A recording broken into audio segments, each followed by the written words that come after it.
Hey everybody, I've been watching YouTube's favorite citizen journalist contradicting herself, and I kind of want to ask all of you guys out there what your opinion is of President Trump's reforms to our entitlement system.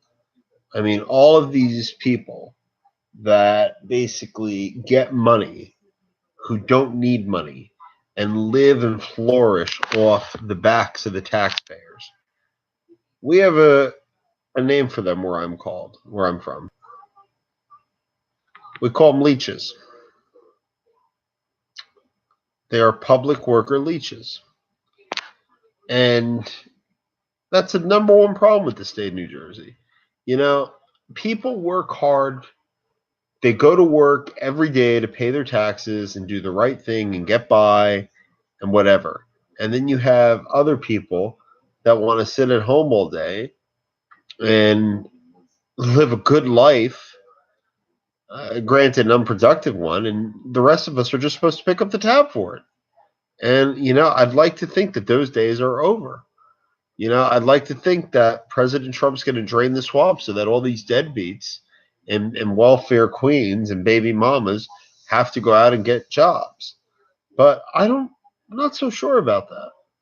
I think that at least in my lifetime, we're going to be seeing the welfare utopia continue so that people don't have to do a lot of work, so that people can just keep cashing their monthly check from Uncle Sam. And that's a problem.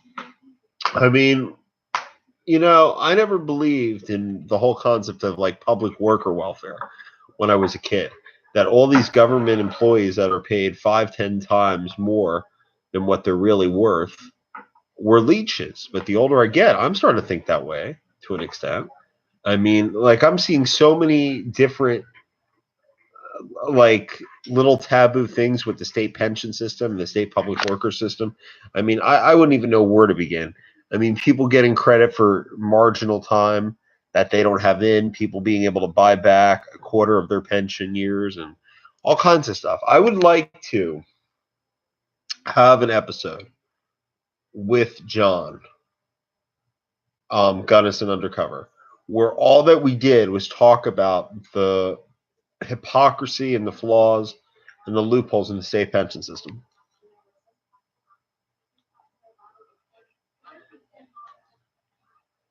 Exactly, Green Leader, you hit the nail on the head. That is so true. All that we do is pay mamas to have babies. There's a sliding scale, and it's ridiculous. They need to become citizen journalists. That's what they need to do, Green Leader. They need to become citizen journalists.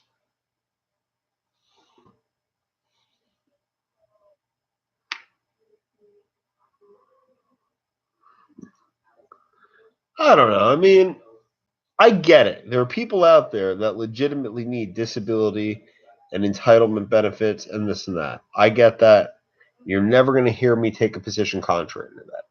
But do I think that people milk the system for everything it's worth? Absolutely. Absolutely. Look at all these little towns that are like a quarter or not half a square mile. You have all these government workers on the payroll who do jack shit from sun up to sundown, and they're all making almost six figures. It's ridiculous. I don't really think that welfare should exist in 2018 the same way it did in 1980. I mean, changes have to be made to the system. All right, we need to come up with a way to prevent welfare and disability from being a crutch, and seeing to it that people go back to work that can really have jobs. Glenn B, Green Leader, you guys are totally right. Totally 1,000,000% right. People take advantage of the system because they can take advantage of the system. You can always work a willing horse.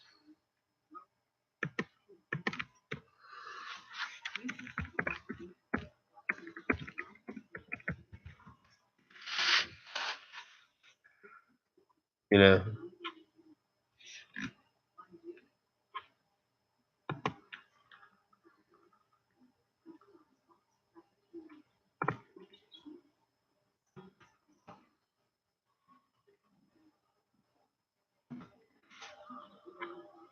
Hey, Eastern PA, how you doing tonight? Um, Me and Gunnison, we have a lot planned for the end of this month. We're gonna get hopefully interact with some of our YouTube compatriots, and we're hopefully gonna get a couple things um, done and accomplished. But the things that we don't get done, the things that don't get accomplished right away, will ultimately get accomplished one way or another. I mean, there are plenty of people in the YouTube community, and me and Gunnison, we have veered away from doing First Amendment audits, okay? Unless the First Amendment audit has some kind of tangible or additional benefit or a way of exposing corruption, we're not going to just stand out in front of a police station just to see the way that people react. I mean, 5, 6 years ago, that was the thing to do. These days, it's not the thing to do. And it's not the thing to do because we know that largely in part the system is gotten wise.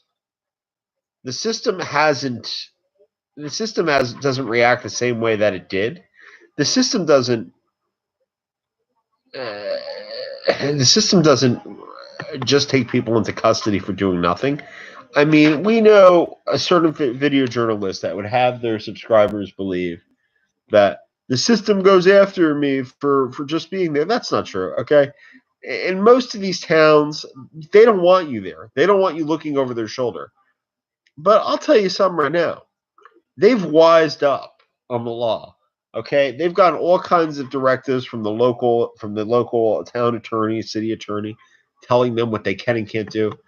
And that's why I think I share the same opinion as Gunnison Undercover. That First Amendment auditing is a thing of the past. But now, on the other hand, if you're going to go to a government meeting like a town council meeting or a town planning board meeting, and some very provocative questions are going to be asked that are going to get one in a lifetime answers, well, guess what? That's different than First Amendment auditing, I think. I totally think so. And there's a town in Somerset County called, or Middlesex County, Middlesex Borough, where every time you turn around, they're uncovering different types of insurance deals and sweetheart contracts being given to political contributors of the town administration and all kinds of stuff like that. And I mean, if you go there and you audit it, it's no longer a First Amendment audit. It's a government expose, and that's different. And that's where I see the future of auditing, or not the future of auditing, the future of government transparency activists going. It's going to shift from First Amendment audits to government corruption exposes. And rightfully so, because nothing can ever stay the same. Okay? I mean, even the best things come to an end or they evolve. And right now, we're evolving. We're not going to be left behind in the dust.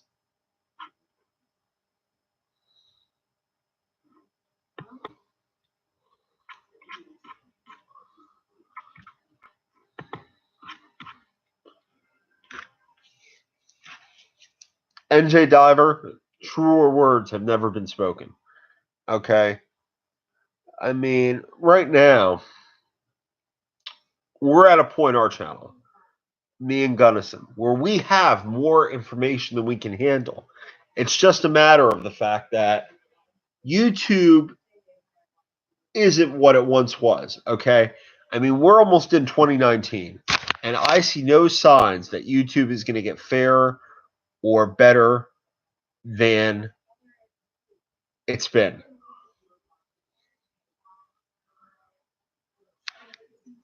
Eastern PA, true, they don't want a spotlight on them.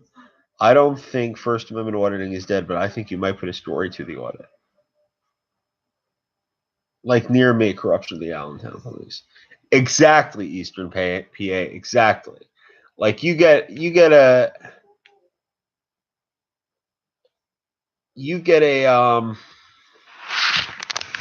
audit, Eastern PA, where you hear that the police chief's son has been suspended for drunk driving or something like that, and you get out there with your camera and you catch them driving the car without a seatbelt, or maybe you go out and buy like a little radar camera and you clock the police car doing like 50, 60 miles an hour on a residential road, which you and I would get a seatbelt in a heartbeat for. That's the kind of thing people want to see. That's the kind of thing that people are interested in. That is troublemaking of the nth degree, and it's also really good for views. But I'm not going to show our cards. But me and John Gunnison, we got some stuff planned. I mean, but, I can't afford it. I can't afford, the stuff that we love to do, but YouTube isn't willing to pay. I want to take things as they come. Hiram, I have heard of a Third Amendment audit. Or at least I know what the Third Amendment is. I don't actually hear of people auditing to see if troops are living on their land. But I have. The Howell police sergeant that made mainstream today. That guy, his goose is cooked. If his lawyer finds a procedural loophole for him to get his pension, the system's even more screwed than I thought it was. Really. Eastern PA, your major backup's right here, buddy. Me and Gunnison undercover. We're there for you. Really, I'm not just saying that. I'm not being appeasing or patronizing. We're there. We just got to get the time right. Exactly, Beach Walker. You see them all the time trying to beat the red lights, nothing's going to change in New Jersey, with property taxes, with corruption, any of this crap until we can get the number of towns down from 565 down to 500 or 400. All right. Even where I work in Camden County, at a school district, and I see a lot of corruption on a daily basis and things going on that shouldn't be going on. What it comes down to is everybody's trying to pack the golden parachute for pension time.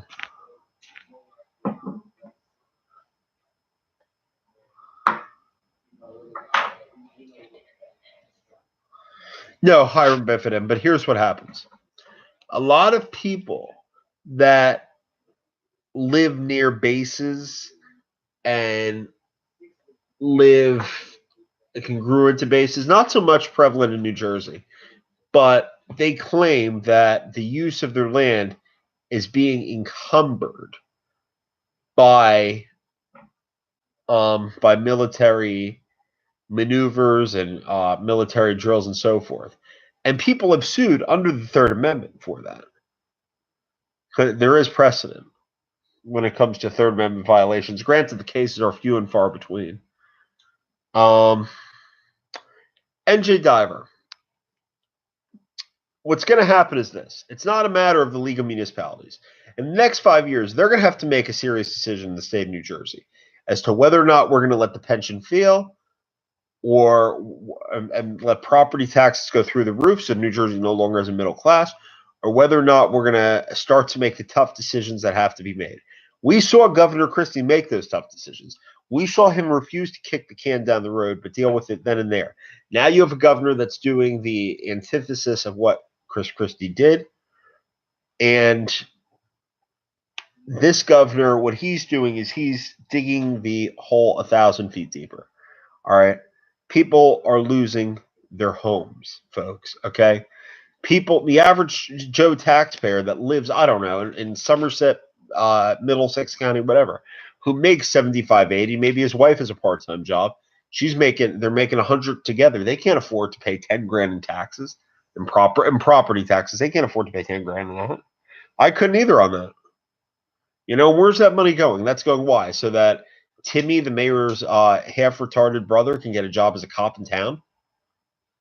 Or Joey, the mayor's nephew that just graduated junior college, wants to be a public works guy? I mean, this is what happens in small towns. They're fiefdoms where people create jobs for each other. Eastern PA, I would love to see a moderate Republican get elected. I would love it. But I don't think that's going to happen. I don't think it's going to happen. And the main reason for it is that the public workers unions have stacked the deck against it. Now, whether or not or how powerful they're going to be in the next 5 years, we'll see. I mean, Supreme Court ruling keeps coming out one after the other on the federal level and from the state Supreme Court, where we're seeing the power of the unions crumble.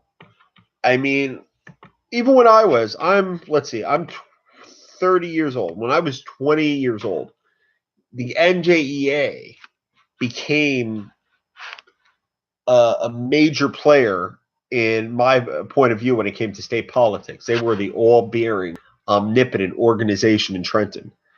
And now I don't see it that way. You know, the NJEA, I mean, people are refusing to join their union. I mean, they've lost their political clout in Trenton. And where they screwed up was like this. They made a threat to a state senator, not a threat like a threat, but they made a political threat to a state senator, Steve Sweeney, the president, and he called the NJEA's bluff because they couldn't make good on their threat. They lost their credibility. They were unable to outseat him in the last Senate race when they backed Fran Grenier. And what happened was now their legislative agenda has been shot to shit. You know? Glenn B., you are totally, totally, totally right. But you know what's going to happen, Glenn B.? What's going to happen is this. The system's going to implode. All right? Right now, we have 565 towns. About, I think, 350 have their own police department. All right. How do you think that's going to work out, Glenn B? Not very well, because people just can't afford it anymore, you know? I mean, on the last show, me and Gunnison did together, I had up a map of Monmouth County. And if we had any time left over, which we didn't because it was a really, really good show, I was going to encourage people to look at the Monmouth County municipalities map. There are 53 towns in Monmouth County, 53. All right. You look at a town like Englishtown or Interlaken or Lake Como. These towns shouldn't be towns. Okay, folks? By these towns saying, oh, well, we want to pay to keep our own name and we want to pay to have our own fire company and all these other niceties of small town life. Well, guess what? That's costing the state taxpayer an additional, or that's not costing that's costing state taxpayers an additional $30 or $40 million for Englishtown or Interlaken to exist. You know, and it's ridiculous. It really is.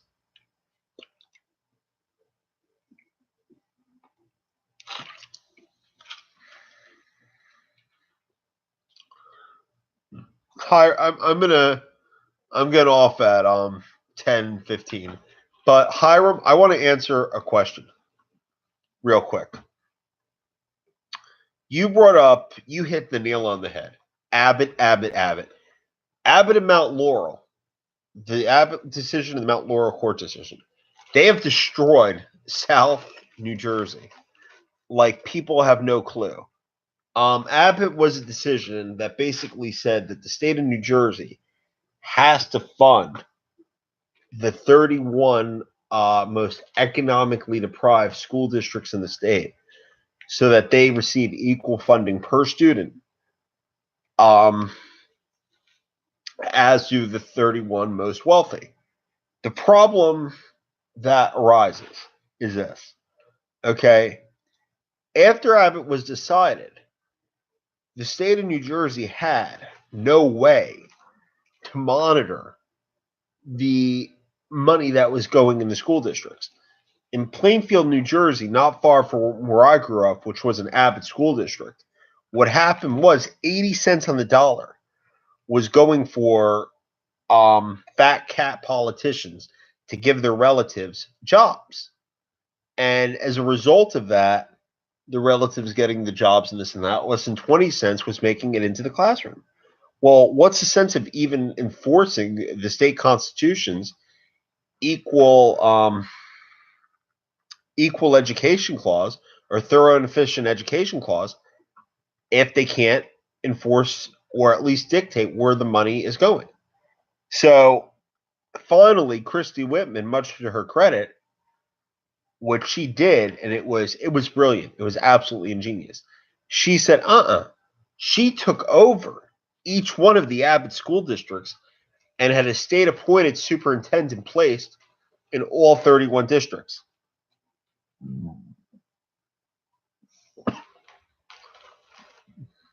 Eastern PA. The heavy players in Trenton. I mean, you have in the state, the way that the legislature in Trenton works goes like this. Okay, we have about 120 lawmakers. No, exactly 120 lawmakers. We have 80 in the Assembly. We have 40 in the Senate. Each one of them are courted every day when the legislature is and isn't in session by um,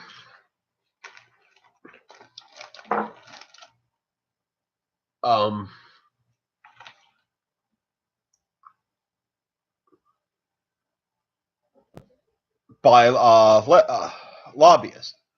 Well, in Trenton, there's 4 big lobbies that you don't screw with. And the teachers union, which has lost a lot of its power, the PBA, which is one of the police unions, then the FOP, which is a much, much weaker police union because they don't have as much money coming in as the NJEA or the PBA, and then the FMBA, that's 4. Then I guess the Sierra Club, and a couple of the other lobbies, which aren't as powerful as the public workers lobbies, you still don't want to screw with. Okay?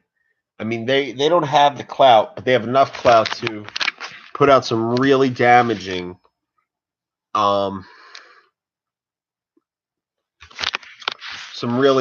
campaign literature about you. And that's not a good thing. You avoid that at all costs. But what these lobbies do now, what they're focused on now is they're smart.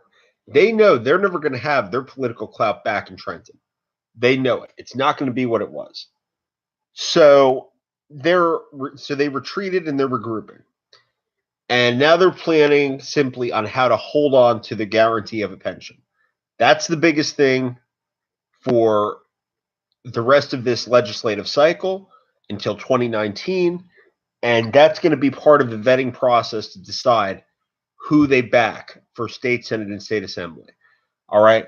Everybody's talking about a conversion to a hybrid system and a defined contribution, but an undefined benefit plan. And it scares the hell out of the public workers unions. Green Leader, the sooner that Folsom becomes part of Hamilton, the better off the state of New Jersey would be. But, and I want to stress this big but, when you're going to consolidate a very rural municipality that has a lot of open space, they better make sure that the open space is preserved. Because what I'd hate to see happen, and what's going to be redundant, is this: a town like Folsom, which has probably one of the lowest population densities in South Jersey, if not the state of New Jersey, gets acquired or absorbed by Hamilton, and then they just start developing the land.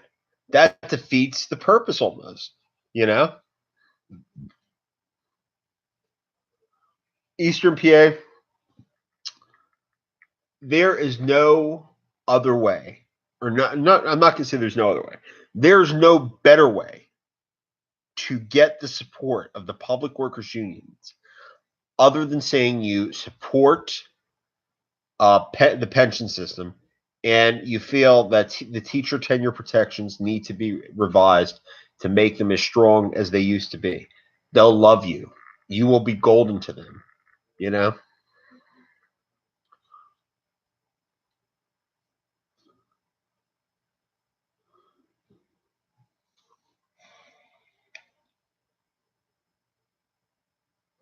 Hiram, North Plainfield is a dying town. Okay? North Plainfield epitomizes the downfall of small town New Jersey. Okay? The Democrats went into that town. They took it over. They promoted every incompetent that was related to them and put people on the payroll that weren't near qualified. They try and cover up every scandal that occurs. That is the epitome of New Jersey corruption, right there. All right, in a county like Monmouth, all the way down to like Ocean and even northern Burlington, it's different culture. They're smart enough not to make the corruption so overt. They'll engage in massive conflicts of interest that will appear to be on the surface to the average onlooker. It's a lot harder to put somebody in jail, folks, for giving their cousin or their brother-in-law a sweetheart contract than it is for embezzlement or violation of civil rights. The smartest politicians are the ones that can be corrupt without being called on it. And believe me, there's quite a few like that. Look at the old Toms River superintendent, Ritaka. People still debate that guy was so clever. You have lawyers debating up to today whether or not what he did was illegal. I question it myself. Do I think a lot of what that guy did went right up to the line on legality and illegality? Oh, absolutely. But in the same token, there's a strong argument to be made that the Toms River superintendent, who's now in prison, he didn't even break the law. He stretched the law. He bent the law. He made decisions and he played it right up to the line, but he didn't break the law. I don't think so most of the time.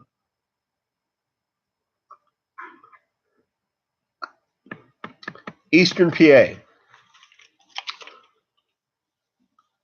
I don't think it was until the late 70s that public worker lobbying became the art form that we see today in 2018.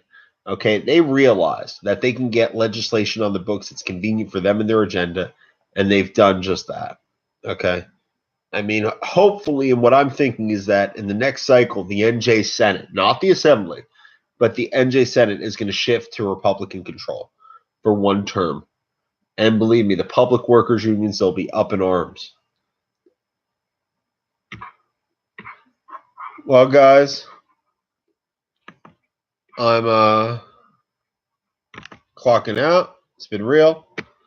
Good night, and please catch me and Gunny next week.